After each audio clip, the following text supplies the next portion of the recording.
खबर का रुख करेंगे जो राजसमंद से आ रही है। राजसमंद के दौरे पर पीएम मोदी रहेंगे। देवगढ़ में जनसभा को संबोधित करेंगे प्रधानमंत्री मोदी। बीजेपी के समर्थन में जनसभा को संबोधित करते हुए नजर आएंगे।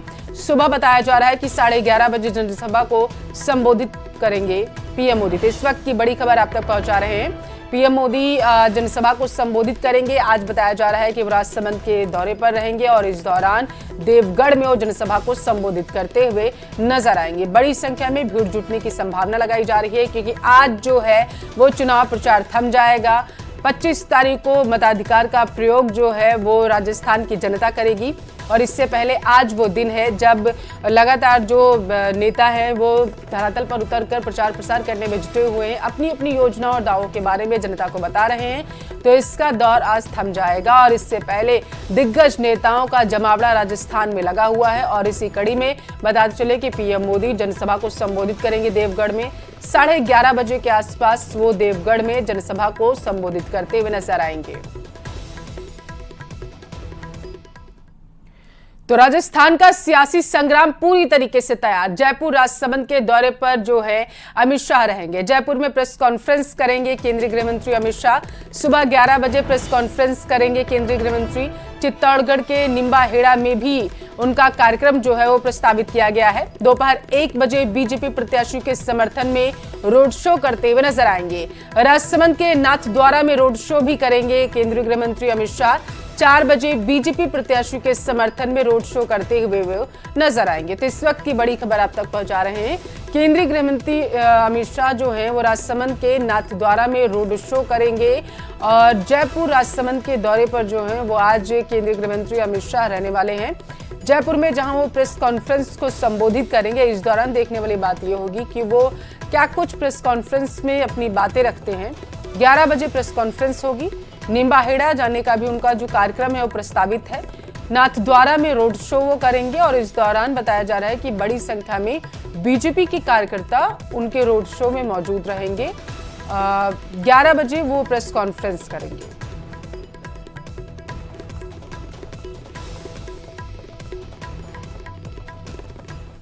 तो राजस्थान के सियासी रण में दिग्गज उतर चुके हैं। जोधपुर दौरे पर सीएम गहलोत रहेंगे।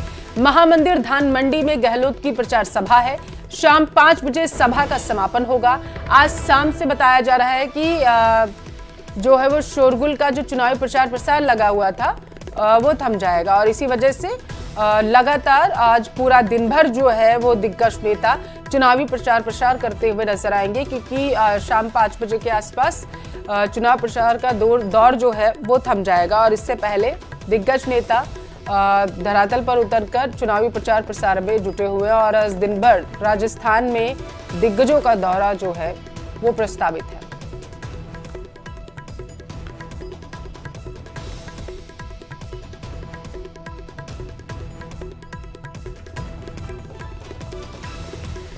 तो राजस्थान के सियासी रण में बताते चले कि सीएम अशोक गहलोत भी पूरी तरीके से एक्टिव है। जब से चुनाव आयोग ने चुनाव की सूचना जारी की थी कि कब से चुनाव होने हैं तो उसको लेकर के तमाम दिग्गज नेता धरातल पर उतर चुके थे और सीएम अशोक गहलोत लगातार रैलियां कर रहे हैं, सभाएं कर रहे हैं और इसी कड़ी में 5 बजे उनकी सभा का समापन होगा क्योंकि 5 बजे के बाद चुनाव प्रचार नहीं किया जा सकता है।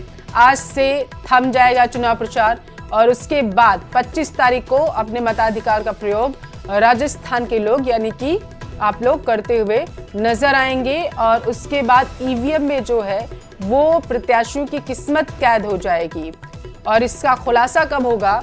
3 दिसंबर को होगा कि आखिर राजस्थान की जनता ने किसे सिर माथे पर बिठाया है, किसे अपने मताधिकार का प्रयोग करके जिताया है। और इससे पहले ताकि जनता को लुभाया जा सके, जनता की जो योजनाएं उनके बारे में बताई जा रही हैं वो बताई जा सके, तो इसके लिए चुनाव प्रचार का दौर जारी है। ज्यादा जानकारी लेंगे, संवाददाता रंजन जुड़ चुके हैं टेलीफोन लाइन पर।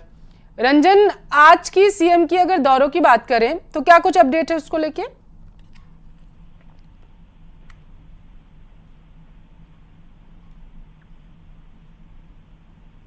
रंजन, आवाज पहुंच रही है आप तक? चलिए संपर्क करने की दोबारा कोशिश करेंगे, लेकिन इस वक्त की बड़ी खबर आप तक पहुंचा रहे हैं। शाम 5 बजे समापन होगा सीएम की सभा का। आज सीएम के कार्यक्रम जो प्रस्तावित किए गए हैं, क्या कुछ है वो आपको बता रहे हैं। आगे बढ़ेंगे। राजस्थान में चुनाव प्रचार पर जोर लगा दिया है दिग्गजों ने। जयपुर धौलपुर के दौरे पर सीएम योगी रहेंगे। सुबह 11 बजे झोटवाड़ा में रोड शो करते हुए नजर आएंगे। दोपहर 1 बजे राजाखेड़ा के मरैना में जनसभा को संबोधित करेंगे और धौलपुर के राजखेड़ा में भी जो है वो जनसभा करते हुए नजर आएंगे। दोपहर 12 बजे बताया जा रहा है कि राजाखेड़ा के मनिया में करेंगे सभा। नीरजा अशोक शर्मा के समर्थन में सभा करेंगे।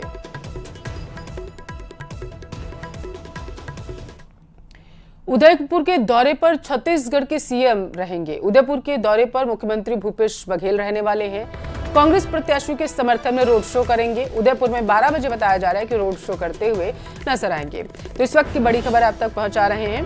छत्तीसगढ़ में भी चुनाव है, लेकिन क्योंकि कांग्रेस के स्टार प्रचारकों की लिस्ट में वो आते हैं, उनके स्टार प्रचारक है कांग्रेस के, तो इस वजह से छत्तीसगढ़ के सीएम भूपेश बघेल जो हैं वो आएंगे राजस्थान और इस दौरान कांग्रेस प्रत्याशियों के समर्थन में वोट की अपील करते हुए वे नजर आएंगे। 12 बजे बताया जा रहा है कि सीएम भूपेश बघेल का जो वो रोड शो है उसका कार्यक्रम प्रस्तावित किया गया है। बांसवाड़ा कोटा के दौरे पर उधर शिवराज सिंह चौहान रहने वाले हैं, यानी कि एमपी के सीएम जो हैं वो रहने वाले हैं। बागीदौरा के रोहनबाड़ी में सभा को संबोधित करेंगे। बीजेपी प्रत्याशियों के समर्थन में जनसभा को संबोधित करते हुए सीएम शिवराज सिंह चौहान जो हैं वो नजर आएंगे। कोटा में चुनाव प्रचार करेंगे एमपी के सीएम और रामगंज मंडी में भी आम सभा को संबोधित करेंगे। मदन दिलावर के समर्थन में सभा को संबोधित करते हुए नजर आएंगे। आज से क्योंकि चुनाव प्रचार का जो शोरगुल है वो थम जाएगा और इससे पहले बीजेपी और कांग्रेस के स्टार प्रचारकों की सूची में जिन जिन का नाम था वो पूरी तरीके से एक्टिव हो चुके हैं। बताते चले कि मध्य प्रदेश में भी चुनाव होने हैं और उससे पहले जिस तरीके से 3 दिसंबर को नतीजे आ जाएंगे, उससे पहले प्रचार प्रसार जोर पकड़ चुका है। राजसमंद विधायक और भाजपा प्रत्याशी दीप्ति माहेश्वरी ने रोड शो कर शक्ति प्रदर्शन किया। जनसंपर्क कर आम जनता से वोट देने की अपील की। रोड शो के दौरान जगह जगह भाजपा प्रत्याशी दीप्ति माहेश्वरी को समर्थकों ने खाद्य सामग्री से तौल दिया है। रोड शो में बड़ी संख्या में महिलाएं और युवतियां दोपहिया वाहन चलाती हुई नजर आईं। जलचक्की चौराहे पर जेसीबी मशीन से फूल वर्षा का रोड शो का स्वागत किया गया।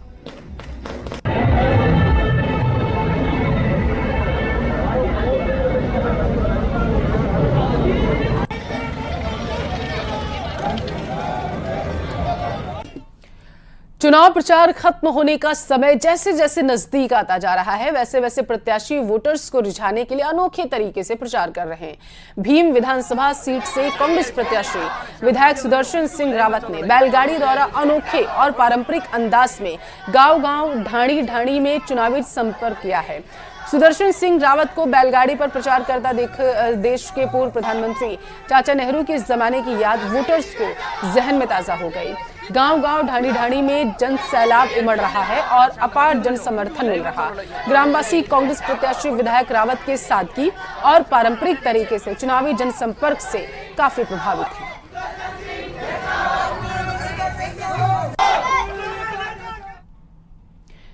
विधानसभा चुनाव को लेकर प्रचार अभियान अब अंतिम चरण में है। ऐसे में प्रत्याशी जल्द से जल्द अपने वोटर्स से एक बार फिर से संपर्क साधने की कोशिश कर रहे हैं। एक ही दिन में हजारों वोटर्स ने संपर्क करने के लिए रोड शो का सहारा लिया।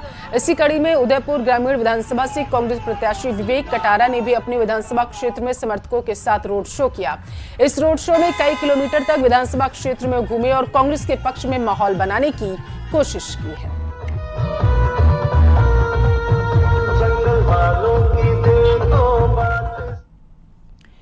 राजस्थान में चुनावी सरगर्मियों के बढ़ने के साथ साथ चुनावी समीकरण भी लगातार बदल रहे हैं और इसी सब के चलते आमेर विधानसभा क्षेत्र से निर्दलीय प्रत्याशी के तौर पर चुनावी मैदान में उतरे मुरारी लाल मीणा भाजपा में शामिल हो गए, जिसके बाद मुरारी लाल मीणा ने भाजपा प्रत्याशी सतीश पुनिया को अपना समर्थन देने का ऐलान किया। बीजेपी में शामिल होने पर सतीश पुनिया ने माला और दुपट्टा पहनाकर मीणा का स्वागत किया है।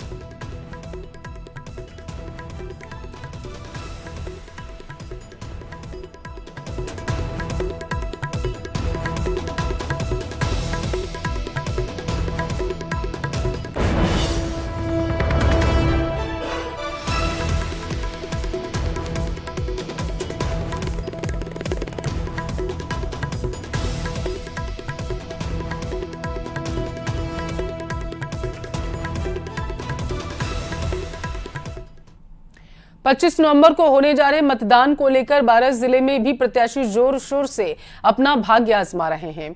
इस सीट पर भाजपा और कांग्रेस दोनों ही दलों से एक एक दमदार निर्दलीय प्रत्याशी मैदान में है, जिसके चलते भाजपा और कांग्रेस प्रत्याशियों के लिए यह सीट बेहद ही मुश्किलों में पड़ी हुई है। ऐसे में देखना दिलचस्प होगा कि आखिर पार्टी द्वारा मैदान में उतारे गए प्रत्याशी जीत हासिल करते हैं या निर्दलीय प्रत्याशी बाजी मारते हैं।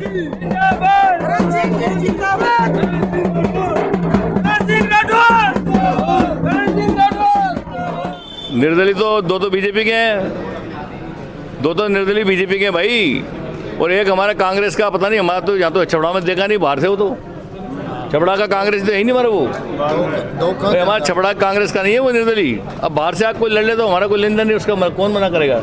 आपसे दावे के साथ कह सकता हूं कि छपड़ा और चीफा बड़ौद का विधायक, निर्दलीय विधायक जीतेगा, विधानसभा में जाएगा और ये पूरे राजस्थान के अंदर एक मिसाल बन जाएगी, ताकि कोई भी नेता इस बात की हिम्मत नहीं कर पाएगा कि पार्टी का बहुमत के बाद भी पार्टी का कैंडिडेट हारे। जनता ने सब देख लिया। आज तक यहाँ भारतीय जनता पार्टी का शासन रहा 40 साल से 50 साल से, केवल एक बार कांग्रेस का एमएलए जीता था। उसके बाद में जनता पार्टी का शासन है। एमएलए साहब ने कितना काम कराया ये सब लोग जानते हैं। जयपुर में विधानसभा चुनाव को शांतिपूर्वक संपन्न करवाने की तैयारी पूरी कर ली गई है। मतदान के दिन किसी भी तरीके की आपराधिक घटना ना हो, ऐसे में जयपुर पुलिस कमिश्नरेट के चारों जिलों में पुलिस ने हार्डकोर बदमाशों का तड़ीपार करने की कार्रवाई की है। Additional police commissioner Kailash Chandra Bishnoi के मुताबिक कमिश्नरेट के चारों जिलों में आचार संहिता लागू होने के बाद 23 हार्डकोर बदमाशों के खिलाफ तड़ीपार की कार्रवाई के लिए इस्तिगासा पेश किया गया। इनमें 17 बदमाशों को चुनाव से पहले तड़ीपार करने की कार्रवाई की गई। आंकड़ों के मुताबिक नवंबर में विधानसभा चुनाव की घोषणा की गई और इसके साथ ही आचार संहिता लागू होने के बाद नॉर्थ जिले में 11, दक्षिण जिले में 1, पूर्वी जिले में 2 और पश्चिम जिले में 3 बदमाशों को तड़ीपार किया गया। सबसे ज्यादा तड़ीपार की कार्रवाई नॉर्थ जिले में हुई है।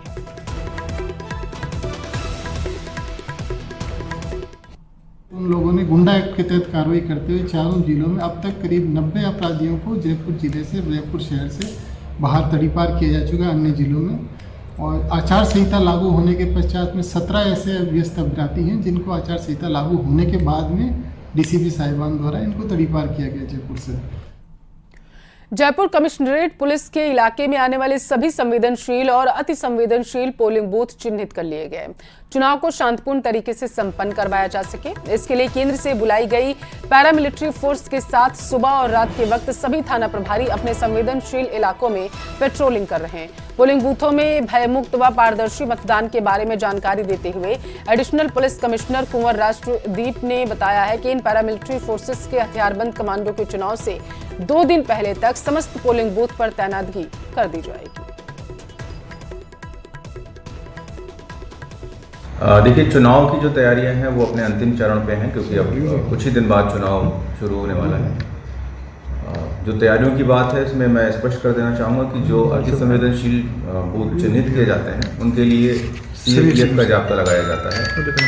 उस जाब्ते के बेसिस पर हमारे पास में कुछ कंपनियां हमें मिलती हैं जो कि अलग अलग बूथ पर हाफ सेक्शन के रूप में डिप्लॉय होती हैं। उसकी पूरी कार्रवाई जो है हो चुकी है। PHQ के द्वारा हमें वो जाब्ता उपलब्ध करवाया जा चुका है और अब हमारे पास में हम वो एक्सरसाइज कर रहे हैं जिसमें कि हम ये चिन्हित कर रहे हैं कि किन जगहों पर वो CAPF का जाब्ता लगेगा और किन जगहों पर किसी अन्य फोर्स मल्टीप्लायर का इस्तेमाल करके उस बूथ को सुरक्षित किया जाएगा। चलिए भीलवाड़ा का रुख करेंगे। चाकूबाजी की घटना से पिता पुत्र घायल हो गए हैं। भीलवाड़ा शहर के प्रतापनगर थाना क्षेत्र की यह घटना है। पिता पुत्र को अस्पताल में इलाज के लिए भर्ती करवा दिया गया है। पुत्र की इलाज के दौरान मौत हो गई है। हमलावर बताया जा रहा है कि मौके से फरार है। पहले भी मृतक को ये परेशान करते थे, ऐसी जानकारी है। घटना के समय आपसी बोलचाल था। प्रतापनगर थाने में पहले भी चाकूबाजी की कई घटनाएं सामने आ चुकी हैं। तो इस वक्त की बड़ी खबर आप तक पहुंचा रहे जो भीलवाड़ा से। घटना के समय बताया जा रहा है कि आपसी बोलचाल इन लोगों में था।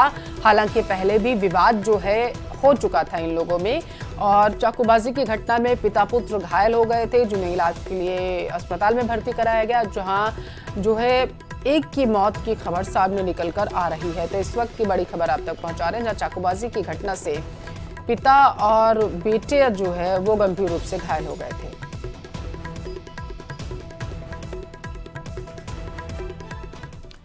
कोटा को रुक करेंगे। पुलिया के नीचे शव मिला है। खून से सना शव मिलने से इलाके में हड़कंप मच गया। हत्या कर बताया जा रहा है कि युवक को जो शव था वो पुलिया के नीचे फेंका गया होगा। हत्या के बाद शव फेंकने की आशंका भी जताई जा रही है। मृतक के सिर पर गंभीर चोट के निशान हैं। कंवरपुरा निवासी लालचंद के रूप में मृतक की शिनाख्त हुई है। कोटा ग्रामीण की चेचट थाना पुलिस मामले की जांच कर रही है। तो इस वक्त की बड़ी खबर आप तक पहुंचा रहे हैं। ज्यादा जानकारी लेंगे कोटा से संवाददाता ओम प्रकाश टेलीफोन लाइन पर जुड़ चुके हैं। ओम प्रकाश, पुलिस का क्या कहना है? पता चल पाया कि हत्या कैसे की गई है या फिर पूरा मामला क्या है? देखिए, प्रथम दृष्टया पुलिस ने भी माना कि ये हत्या हो सकती है, क्योंकि मृतक के जो शरीर पर व सिर पर गंभीर जो है चोट के निशान है। लहूलुहान हालत में ये सब जो है सुनसान इलाके में एक पुलिया के नीचे मिला था। हालांकि मृतक की जो है शिनाख्त होने के बाद पुलिस को अब जांच कर रही है पूरे मामले की, क्योंकि शिनाख्त होने के बाद ये कहा जा सकता है कि जल्द इस मामले का पर्दाफाश हो सकेगा कि किसने और क्यों हत्या की है। फिलहाल मृतक के शव को अस्पताल की मोर्चरी में रखवाया गया है और पोस्टमार्टम किया जाएगा। उसके बाद ही जो है जांच जैसे जैसे आगे बढ़ेगी। ठीक है, जांच में क्लियर होगा ओम प्रकाश की क्या कुछ सामने निकल कर आता है। बहुत शुक्रिया आपका तमाम जानकारी के लिए।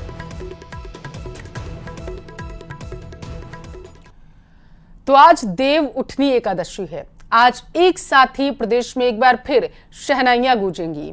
ऐसा अनुमान है कि 23 नवंबर को प्रदेश में 60,000 से ज्यादा होंगी, जिसमें अकेले जयपुर में ही 20,000 शादियों के संपन्न होने का अनुमान लगाया जा रहा है।